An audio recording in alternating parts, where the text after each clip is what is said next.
Hey brothers, this is Justin with Masonic Improvement. Today I'm making a video called Quantity versus Quality. And this is actually something I touched on in my last video, and I've written about it before as well, but I feel as though it's worth its own video. The concept behind this is basically we live in a world that, and this doesn't just apply to Freemasonry, but quantity has taken precedence over quality. And so, like I said earlier, as a society and as a culture, we're so focused on quantity right now that we don't really give quality much thought. And unfortunately, that focus on quantity, probably in the 1950s or so, really started kind of leaching into the fraternity, which, makes sense because, we are made up of people that are members of that culture, and we're going to bring those values into our fraternity. And so we became less concerned with high quality men and more concerned with getting just more men.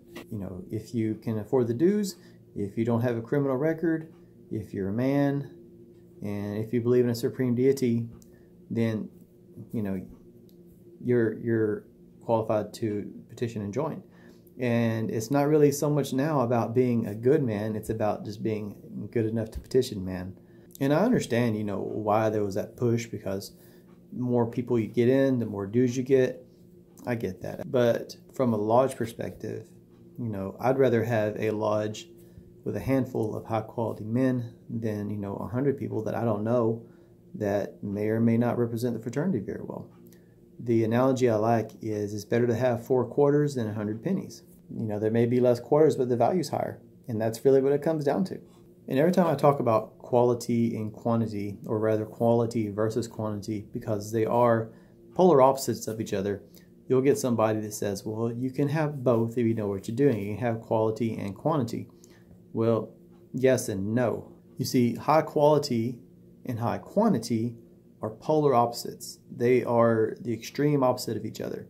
The higher quality you get, the lower quantity you'll have. And so to say you can have both means you're in the middle of that sliding scale. So you have to sacrifice some of both in order to have qualities of both. And unfortunately, I guess you can do that. You can say, well, we're going to have a little less quality and a little less quantity, but we're going to have both quality and quantity. But you're not, if that's good for you, if you're happy with that, then fine. But if you really want that high quality membership, if you want that high quality fraternity, you got to get as far away from this quantity as you can. And I know this is just the craziest thing some people have ever heard. It just kind of flies in the face of what many lodges and grand lodges think. They say, the more people, the better. How's that working for you? How's that worked for the past 50 or 60 years? It hasn't worked. We get lots of people that join. We may get dues, unless they decide to go endowed, which I'll probably make a video about that. But it is what it is, and you can't keep doing the same thing and expecting different results, and that's what we keep doing. People wring their hands. They're like, well, what can we do to get more members? They're like, answer to that typically has been to make it easier for people to join.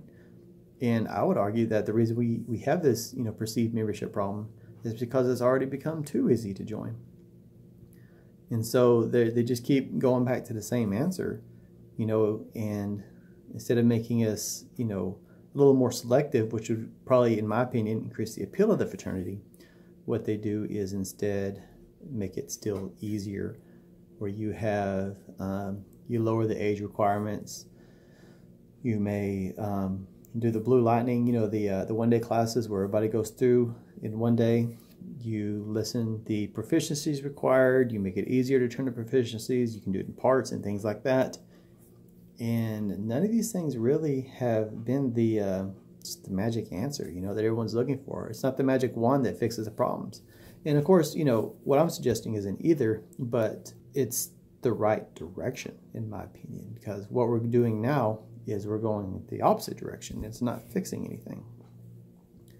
Anyway, that's all I have to say about this. I obviously feel strongly about quality versus quantity, but I would love to hear your thoughts as well. So please leave a comment. What do you think? So anyway, thanks again as always for watching, and I'll see you on the next one. Take care.